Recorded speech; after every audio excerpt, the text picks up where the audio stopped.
National Assembly tightens grip on public finances amid 2027 election funding debate. Tensions over public finance has deepened as lawmakers scrutinized INEC's 873.78 billion naira proposal for 2027 general election, recommending sanctions against non-compliant agencies while questioning delays in Treasury fund releases by the Office of the Accountant General of the Federation. The chairman of the Independent National Electoral Commission, INEC, Professor Joash Amukpiton, who presented the proposal before a joint committee of the Senate and House of Representatives on electoral matters, clarified that the 873.78 billion naira required for the 2027 polls is separate from the Commission's 2026 budget proposal.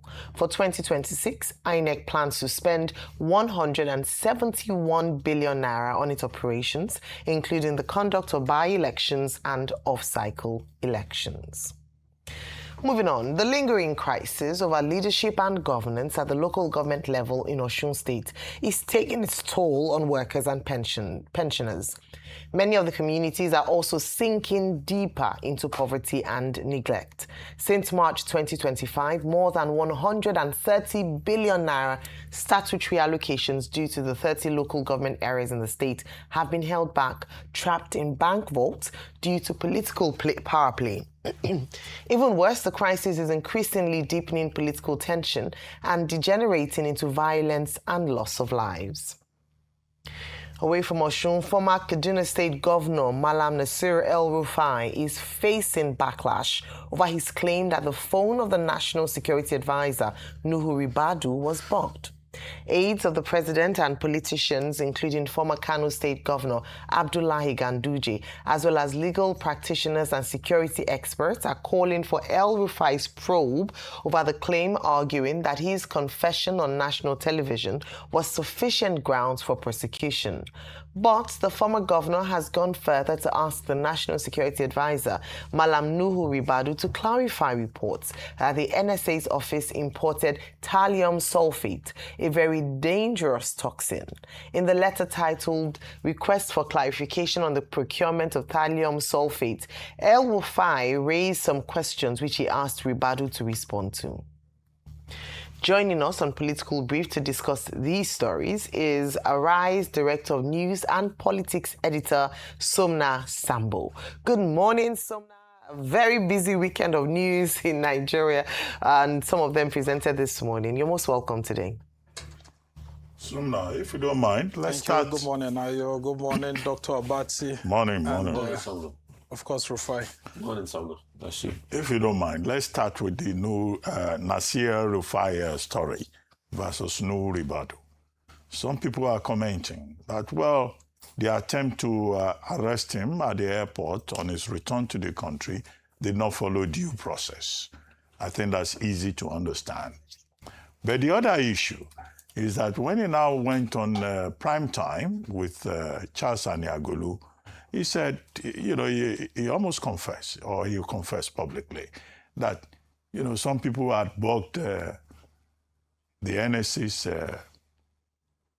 phone and that he had access to the information, and he made certain allegations. And then confession, of course, is almost like an admission of guilt. To bug another person's phone and be reporting publicly, isn't that in itself an offense? So some people have said, nobody should now come and say he's been harassed, having used his own mouth to say he's involved in the bugging of phones. The other issue is the thallium sulfate, a toxin, which he had asked for clarification from the NSA. The letter is now in circulation. He himself posted it on Instagram. It's dated 16th January. Now, what do you think should follow now? So that the security situation in Nigeria is not reduced to a personal conflict between a former governor and an incumbent national security advisor. On Osun, we've argued ad nauseam on this platform that, look, it's a very funny situation that under the watch of President Tinubu, who supported the rights of states under the principle of federalism is the one under whose watch now Osun State is being treated badly, and local governments have been seized, and people are suffering, and all kinds of allegations about how local government administration in Osun State has been politicized. Then, of course, INEC is asking for 873 billion, not minding the fact that they have an outstanding 171 billion for all cycle elections. Total, over 1 trillion. Where is that money going to come from? When even the Ministry of Health, that was assigned 286 billion in the 2026 budget, only got, or 2025 budget, only got 36 million naira, 36 million, as opposed to over 280 billion. So all those issues. Will INEC get the money? Is that not a booby trap already? Where is the money even going to come from? At the time they are saying they will sell assets to raise money and then, do some other creative financial management.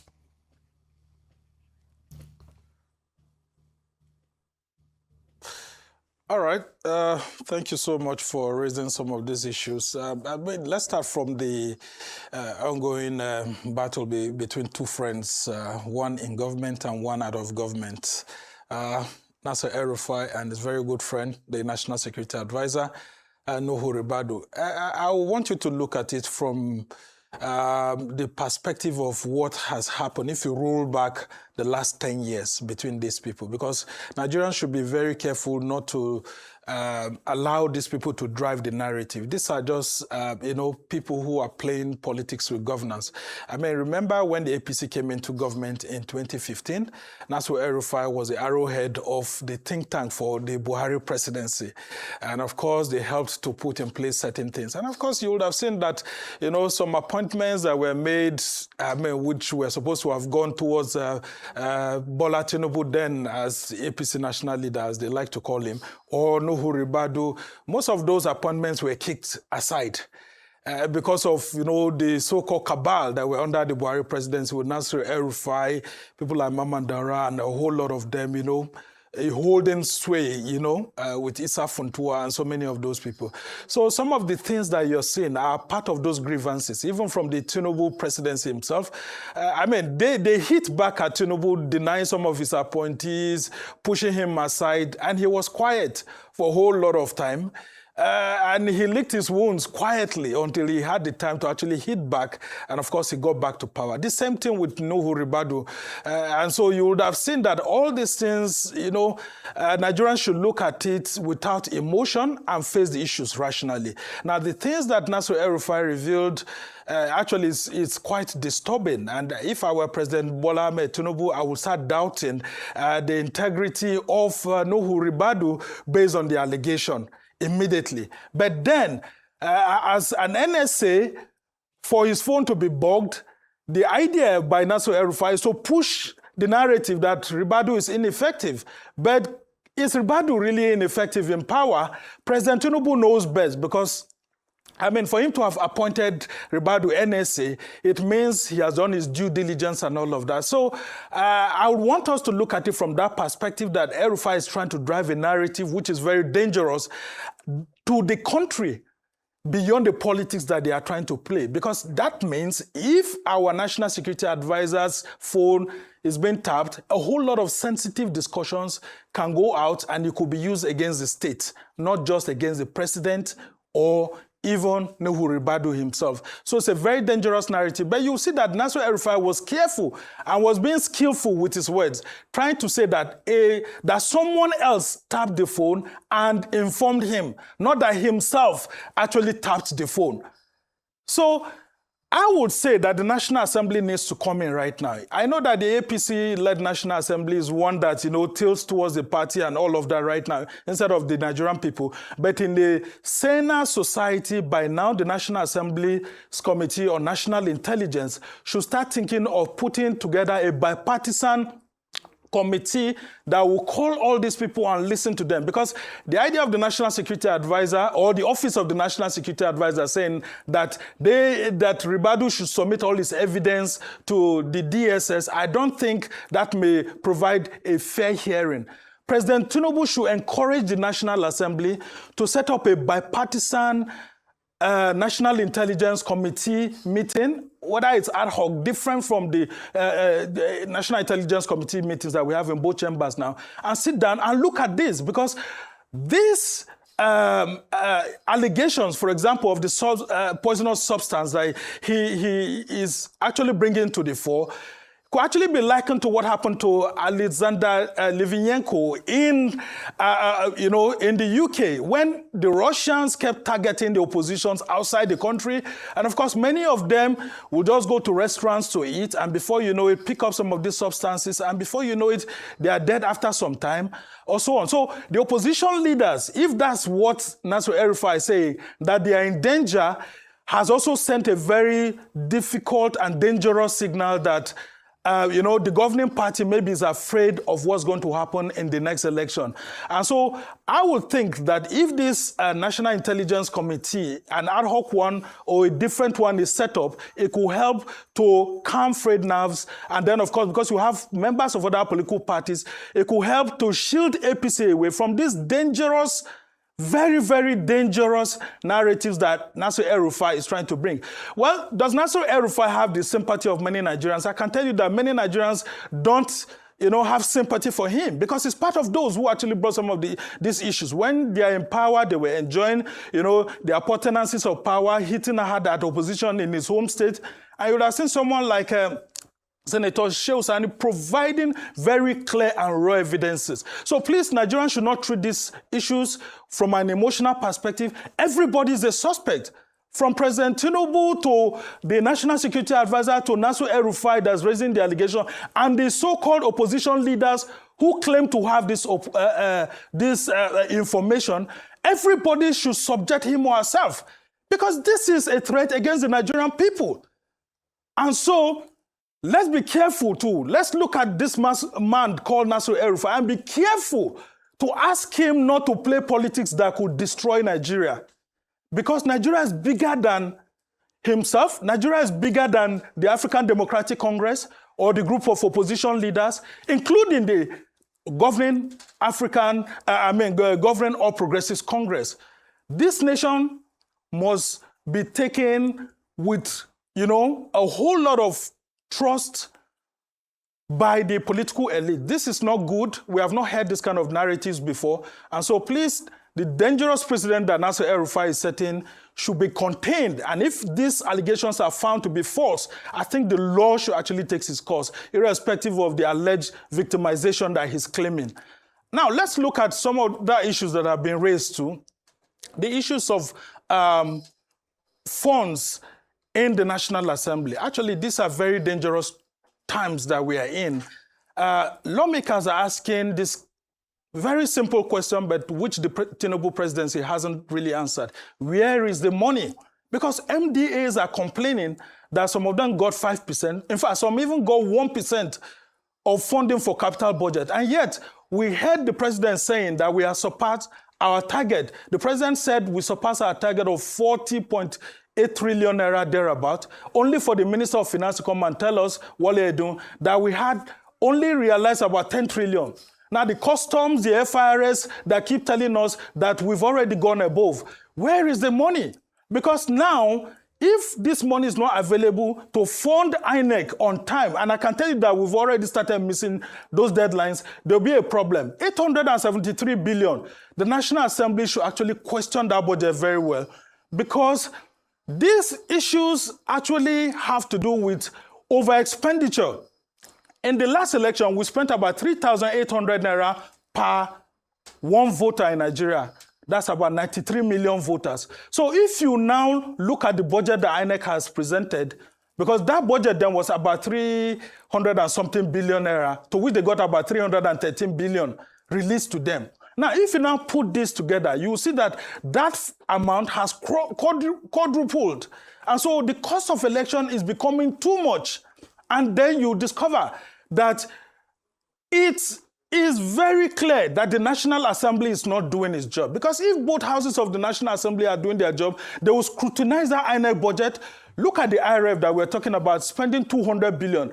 Are we not supposed to be updating the softwares and all of that? How come we are spending so much for a technology that we used in 2023? So they should take a look at this INEC budget very, very clearly, and then see some other additions. Like the NYC, they are saying that their ad hoc staff that should be brought in place should have an increase in the amount, I think about 120,000 per ad hoc staff that's used. That's each core member. The National Assembly should scrutinize these documents very well, and then look at the issues that we have with our budgeting system. For example, why is INEC on the envelope system rather than the performance-based system? Shouldn't INEC have all its money? Because if you look at Section 3, subsection 3 of the Electoral Act, what the Electoral Act actually says, that INEC should be given all its monies at once. But it looks like they are being given the envelope system, where they're asking about 170-something billion for their own internal operations, and the Ministry of Finance is saying that they are going to give them 140 billion. With the crucial role INEC plays, shouldn't the National Assembly be questioning why the executive is reducing the budget of INEC? Because that is an executive interference. And then, on the last note, the issues of funding of Osun and all of that, honestly, it's a very sad development that President Tinubu's government will still be going through this. But I think we have information that the presidency is trying to see how to wade into it. And I'm hopeful that the president will not treat this as an opposition state, but he will treat it as the president of the Federal Republic of Nigeria, where a component part of the federation, Osun State, is being denied its funds that are supposed to help to run and provide services for that state. And Mr. President knows that this particular state is very dear and critical to him, considering his lineage and all of that. And so there is no reason why Governor Ademola Adeleke should be suffering this, considering that President Tinubu himself has suffered that in the past. The APC-led federal government should be very careful not to repeat the mistakes that was done by the PDP. And I can tell you that the APC has done very well for itself as a political party. For example, today in Kano, we'll be having Governor Abba Yusuf joining it, making about 30 to 31 states that are with the APC. We have never had any political party in the Fourth Republic that has been so fortunate to have so many governors, so many states in its kitty. So why is it interested in making Osun State, feel like if it doesn't belong to the governing party, that some funds won't be given to it? And I know that Governor Ademola Adeleke made attempts to even join the APC to assuage them, but some forces in Osun APC refused to allow him to join. What more do you want him to do? Now, he has gone to, Accord Party and all of that. President Tinubu should look at this carefully, set up a committee that will be able to advise him properly, and not repeat the mistakes that former President Olusegun Obasanjo did. Because a whole lot of Nigerians have sympathy for Osun State, because this should not be happening. It's the people of the state that are suffering, and the funds are domiciled in a particular commercial bank, waiting for nothing. And so I would advise that the APC-led federal government, having enjoyed several things that they enjoy, President Tinubu is also going to be in Adamawa today, to which we hear that Adamawa is going to go to the APC pretty soon. What more can the APC want again? We can't have all the governors. So the few ones that are left, the opposition governors, allow them to breathe, allow the people to breathe, and enjoy all that you are enjoying at the moment. And I can tell you, it can never be better for any political party like the APC. At the moment, they've done very well, but please allow Governor Ademola Adeleke to breathe, allow the people in Osun State local governments to breathe, allow governance to take stage. If you have said there's local government autonomy, why are you not making it difficult for local governments in Osun State to function? Indeed. Well, thank you so much, Somna. Like you said, let governance and democracy breathe. Thank you for your time with us this morning. We'll see you again next week, Monday, if not before.